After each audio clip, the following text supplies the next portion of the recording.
देखिए, मैं समझता हूँ कि रायबरेली के लिए ये गौरव की बात है कि रायबरेली जनपद से लगभग 24 बच्चे आज इसमें अपनी मेरिट के हिसाब से सिलेक्ट हुए हैं, चयनित हुए हैं, जिसमें 3 बच्चे राज्य स्तर पर आज माननीय मुख्यमंत्री जी द्वारा सम्मानित किए गए और 21 इन मेधावी बच्चों को, जिन्होंने बहुत अच्छे अंक और प्रतिशत लाए हैं हाई स्कूल और इंटर में, उनको आज यहाँ पर राज्य सरकार की ओर से सम्मानित किया गया।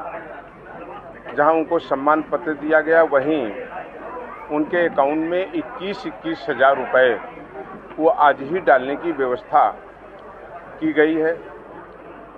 और मेरा मानना है कि अगर हम देखें, आदिकाल से शिक्षा का जीवन में सबसे महत्वपूर्ण स्थान है।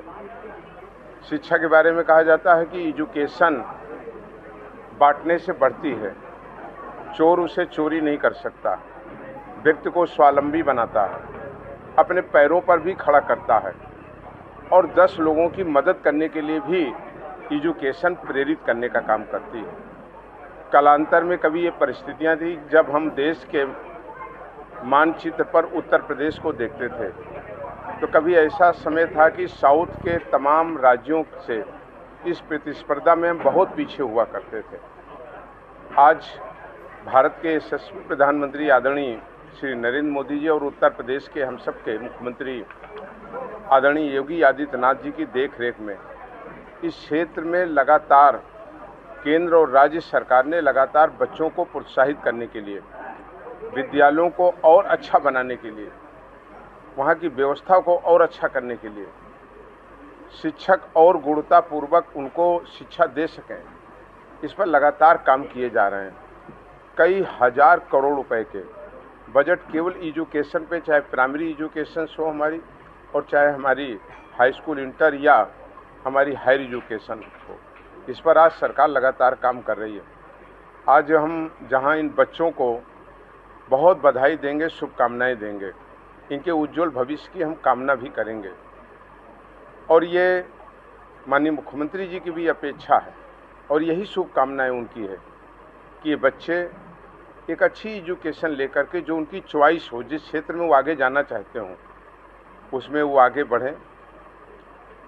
कभी कभी जब हम राष्ट्र की बात करते हैं, देश की बात करते हैं, तो ज़रूरी नहीं है कि कोई व्यक्ति राष्ट्र की सीमा पर खड़ा होकर के एक सैनिक के रूप में ही देश की सेवा करे।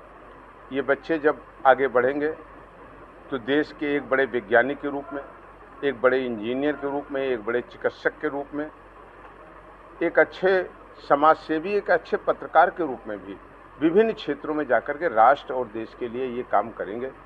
मैंने कहा, रायबरेली एक ऐतिहासिक धरती है।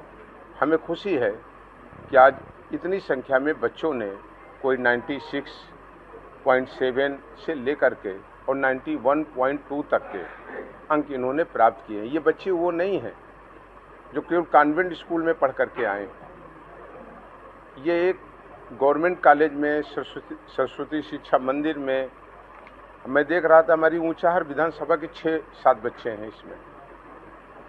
इन्होंने अभाव में पढ़ा है, लेकिन इनका जो संकल्प है, और संकल्प से ही व्यक्ति पहुंचता है। और आज सबसे खास बात है, बेटियां कितना रुचि ले रही हैं, ये आपने भी देखा होगा। आज बड़ी संख्या में सबसे ज़्यादा जो प्रतिशत है वो हमारी बेटियों का है। मैं उन्हें भी बधाई देता हूं और बच्चों से भी कहता हूं कि इस प्रतिस्पर्धा में उस जल्द आगे आएँ, नहीं काफ़ी पीछे वो जा सकते हैं। और मैं समझता हूं कि जिन बच्चों को आज यहाँ सम्मानित किया गया है, इनसे जनपद के हमारे और बच्चों को सीख लेना चाहिए, प्रेरणा लेना चाहिए, संकल्प लेना चाहिए कि हम भी आने वाली जो परीक्षाएं हाई स्कूल इंटर की होगी, हम भी कहीं ना कहीं यहाँ सम्मान की सूची में हम आएंगे। और ये बच्चों को निश्चित रूप से ये प्रेरणा मिलेगी भी, जिस तरीके से राज्य सरकार ने उनको प्रोत्साहित और सम्मानित करने का काम किया। हम उनके गुरुजनों को भी बहुत धन्यवाद देंगे, उनको आभार प्रकट करेंगे। भारत एक ऐसी परंपराओं का देश है जहाँ तो ये कहा जाता है कि गुरु गोविंद दो खड़े काके लागे पाऊँ। तो गुरु की बड़ी महत्वपूर्ण उपमा है। मैंने कई मौके पे कहा, शिक्षक है, चिकित्सक है, कुछ हमारे यहाँ ऐसी श्रेणियाँ हैं जो केवल वेतन भोगी की श्रेणी में नहीं आते, राष्ट्र और एक नव सृजन का भी निर्माण करने में इनकी महत्वपूर्ण भूमिका रहती है। हम इनके अभिभावकों को भी, इनके माता पिता को भी बहुत बधाई देंगे, उन्हें शुभकामनाएं देंगे कि उन्होंने बच्चों को घर से ही अनुशासन और शिक्षा का माहौल दे करके यहाँ तक लाने का काम किया। यही मैं आपके माध्यम से कहना चाहता हूँ।